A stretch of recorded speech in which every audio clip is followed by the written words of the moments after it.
Alright, what's up, folks? Today is Tuesday, April 18th, 2017. Rich Van Tassel with you. The Toronto Raptors evening up their series with a 105-100 victory over the Milwaukee Bucks.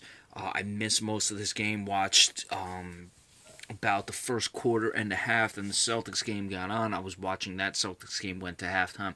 I was able to just catch the ending, and now I'm flipping back to the Celtics game here. Apparently, Milwaukee got down. They were down only 3 at halftime, but they were losing big in the third quarter from what they were saying. They actually won the third quarter, so they must have really stormed through late in the third to get things back. But Toronto was able to come away with the win 106-100. They were up 102-100. Serge Ibaka missed 2 free throws. And Milwaukee could not get it back together. They didn't score the rest of the way. It was 102-100. Kyle Lowry hit a jumper with under like 10 seconds left. I think there was about 8 on the clock. Made it 104-100, then some free throws to seal it. Giannis Antetokounmpo, 9 of 24, so his shooting was not great. 24 points, 15 rebounds, 7 assists. So he certainly put up the numbers, but the 9 of 24 mark is not good. Malcolm Brogdon, he's been struggling a bit. Now 7 points in this game, 3 of 11 shooting. Chris Middleton was better, 6 of 14. That's just shy of 50%, 20 points. Tony Snell continues to impress. He had 14 points off the bench. Greg Monroe, again, very productive, 6 of 9 shooting.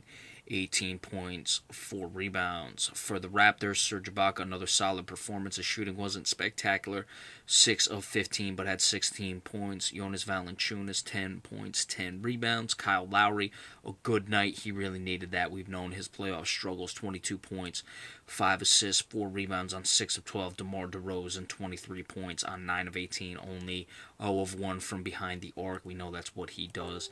18 of 25 free throws to 17 of 19, 18 of 25 was in favor of the Toronto Raptors. They were 14 of 29 from three-point range, which is surprising considering that DeMar DeRozan, basically their top offensive gun, really doesn't shoot that many threes. To 11 of 23 for the Milwaukee Bucks. So good shooting all the way around behind the arc. 47.8 for the Bucks, 48.3. So essentially there, the Raptors just made a few more, and you could consider that to be part of the difference in the game. Certainly the free throw disparagement as far as shots. The Raptors had more, but only one. 48.1. They had more shots, but only made one more. That is 18 for the Raptors to 17 for the Bucks. 48.1 shooting for the Raptors to 41.4. So that must have been a turnover story, because you're wondering how the Bucks would have stayed in it by 6 points. 11 turnovers for the Bucks to only 12. So I'm not really sure. 40 rebounds to 40. I don't know where it came from. 12 offensive rebounds for the Bucks to 6. So that must have been the difference there, because the Raptors had the advantage everywhere else. And of course they had the 6-point advantage.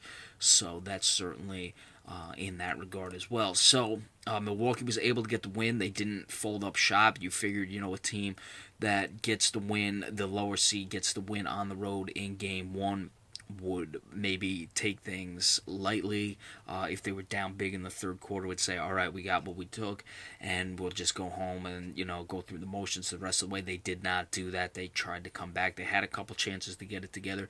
But what's important for the Raptors is that Kyle Lowry got going. Now, he's been inconsistent at times in the playoffs. Of course, we know his game one struggles. He's had moments where he's done well and then gone back down. So we'll have to keep an eye on that as far as the Milwaukee Bucks. Antetokounmpo's got to shoot better, clearly. They had a chance to go with him against DeRozan. It looked like they were going to put him on DeRozan down the stretch. However, Toronto took a timeout, so that's still something I'd want to see. Again, I didn't watch much of the game, but I'm interested to see how much Antetokounmpo will cover up DeMar DeRozan, because I think that's very interesting. Chris Middleton got him at time. But as far as Milwaukee, just clean up the shooting percentage, they got the 1-1 split and they didn't quit. So they're right in this series. They're right exactly where they want to be. But those are just the things to work on with this one. As far as Toronto, very clean game all the way around for the most part. But Kyle Lowry has to continue to be consistent. All right, so we got the Celtics. They are actually still losing right now. That's in the third quarter. Once that game goes final, we'll give you the recap of that. And Mirotic just hit a 3 to put the Celtics down 8, who they continue to struggle. But we'll be back in a little bit with the recap of that. Thanks so much.